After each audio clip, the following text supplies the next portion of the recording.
Kim qanday munosabat bildirdi Masihning tug'ilishiga? Birinchi, Maryam va Yusuf qabul qildi va bo'ysunganlar. Matto 1:18-25. Iso Masihning tug'ilishi shunday bo'ldi. Onasi Maryam Yusufga unashtirilgan paytda ular birga bo'lishlaridan oldin Maryam muqaddas ruhdan homilador bo'lib qolgani ayon bo'ldi. Yusuf esa solih odam bo'lib uni sharmanda qilmaslik uchun uni yashirincha qo'yib yubormoqchi edi. Ammo bu haqda o'ylab yurganida egamizning farishtasi tushida unga zohir bo'lib dedi: Ey Davud o'g'li Yusuf, Maryamni xotining sifatida qabul qilishdan qo'rqma, chunki undan tug'ilgan bola muqaddas ruhdandir. U o'g'il tug'adi, uning ismini Iso deb qo'yasan, chunki u o'z xalqining gunohlaridan qutqaradi. Bularning barchasi payg'ambar orqali aytilgan egamizning so'zi bajo bo'lishi uchun sodir bo'ladi. Mana bokira homilador bo'lib o'g'il tug'adi, uning ismi Immanuel bo'ladi. Bu Xudo biz bilan deganidir. Yusuf uyg'onib farishta aytganidek qildi. Maryamni xotini sifatida qabul qildi va u o'g'il tug'gach uning ismini Iso deb qo'ydi. Iso muqaddas ruhdan tug'ildi. Bu haqda farishtalar guvohlik berdi. Bu haqda payg'ambarlar bashorat qilgan. Farishta Yusufga uni Iso deb atashini buyurdi. Iso ismi najotkor deganidir. Maryam va Yusuf rad etishlari mumkin edi. Ular oddiy, tinch hayotni tanlashlari mumkin edi, lekin ular Masihga xizmat qilishni tanladilar. Bu nimani anglatadi? Qulaylik zonasidan chiqishni, joydan joyga ko'chib yurishni, sharoitlarga emas, Xudoga ishonishni. Buning evaziga farishtalar ularni qo'llab bordi. Xudoning huzuri ularni himoya qildi. Xudoning barakalari hamroh bo'ldi va ularni abadiylikda mukofot, sharaf va shon-shuhrat kutmoqda. Ikkinchisi, sharqdan kelgan donishmandlar, izlagan va sajda qilganlar. Matto 2:1-11.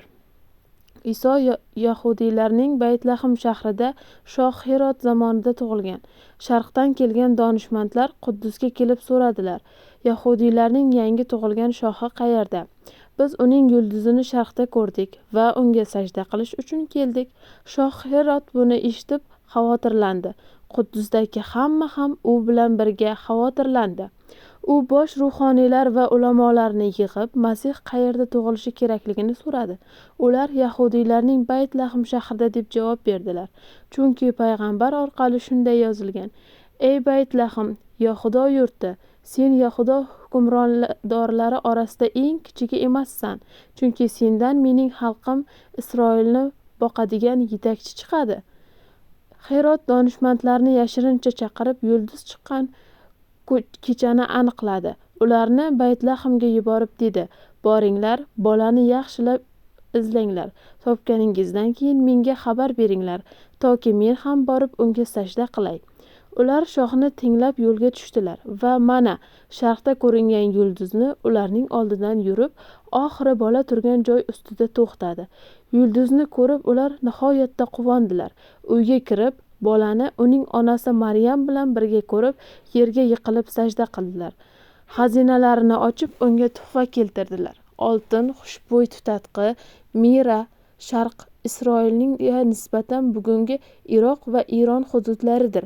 Donishmandlar Masih haqidagi bashoratni bilgan odamlar edi. Shuning uchun yulduz paydo bo'lgan uning ma'nosini darhol tushundilar. Muhim, ular uylarida shunchaki quvonib qolmadilar.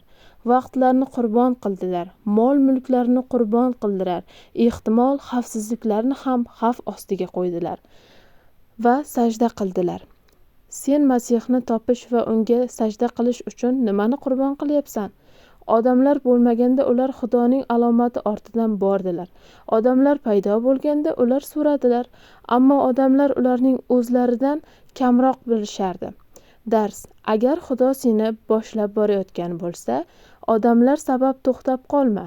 U seni Masihga olib kelguncha unga ergash. Donishmandlar zodagon odamlar edi. Har kim ham shoh huzuriga kira olmaydi va mana Badaroks zodagon va dono kishilar Masihga sajda qildilar, ammo diniy rahbarlar sajda qilmadilar. Ular tuhfa keltirdilar: oltin, ladan, simera. sen Masihga sajda qilyapsanmi va unga nima olib kelmoqdasan? Iso o'sha paytda go'dak edi, inson tanasidagi zaiflikda edi. Ammo bu ularning Xudo ruhini ko'rishlariga va sajda qilishlariga to'sqinlik qilmadi. Seni Xudoning o'g'li inson tanasida kelganligi bezovta qilmayaptimi?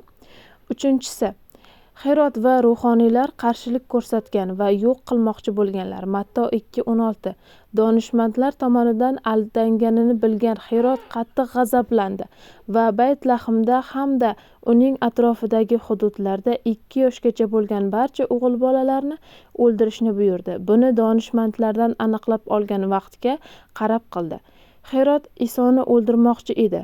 Ruhoniylar muqaddas yozuvni bilishardi va unga yordam berdilar. Ammo u Isoni o'ldira olmadi. Buning o'rniga o'zi halok bo'ldi. Tarix guvohlik beradi. Herod tiriklay chirib, bir necha yildan keyin dahshatli tarzda vafot etdi.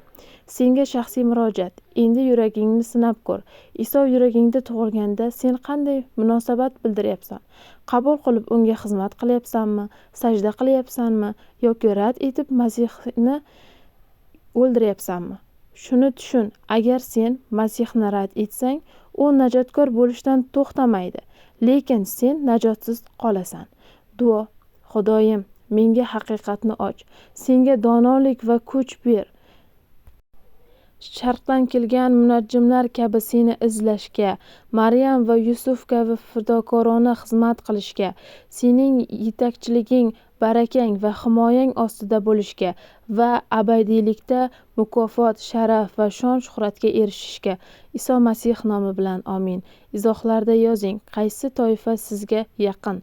Layk bosing, obuna bo'ling, videoni ulashing. Ko'proq odamlar Masihga qanday munosabatda ekanini o'ylashi uchun.